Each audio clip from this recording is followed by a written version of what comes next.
యాదాద్రి భువనగిరి జిల్లా అడ్డగూడూరుకు చెందిన ఓ మైనర్ బాలిక హైదరాబాద్ లో అదృశ్యమైంది.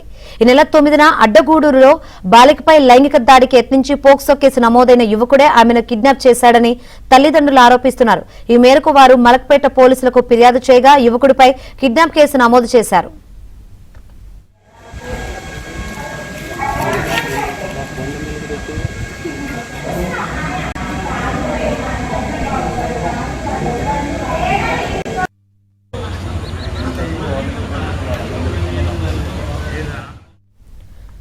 అడ్డగూడూరుకు చెందిన బాలెంల చైతన్య అనే యువకుడు ఈ నెల 9న బాలిక ఇంట్లో ఒంటరిగా ఉండగా ఆమెపై లైంగిక దాడికి యత్నించాడు.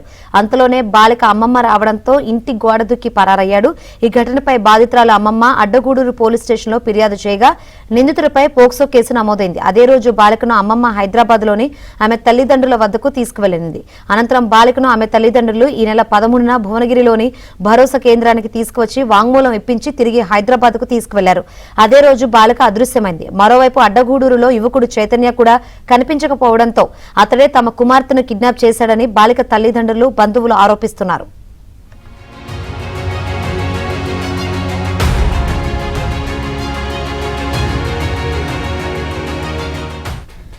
పోక్సో కేసు నమోదు చేసిన పోలీసులు అతన్ని అరెస్ట్ చేసి రిమాండ్ చేయనందునే కిడ్నాప్ కు పాల్పడ్డాడని అంటున్నారు. నిందితుడిపై పోక్సో కేసు నమోదు చేసి కూడా వదిలేశారన్న ఆరోపణలో వాస్తవం లేదని అడ్డగూడూరు ఎస్ఐ వెంకట్రెడ్డి తెలిపారు. తాము తొలుత పోక్సో చట్టం ప్రకారం 11-12 సెక్షన్స్ కింద కేసు నమోదు చేస్తామని, ఈ సెక్షన్స్ కింద రిమాండ్ చేయడం కుదరదని తెలిపారు. బాలిక వాంగ్మూలం రికార్డు చేసిన తర్వాతే నిందితుడిపై ఇతర సెక్షన్స్ పెట్టి రిమాండ్ చేస్తామన్నారు.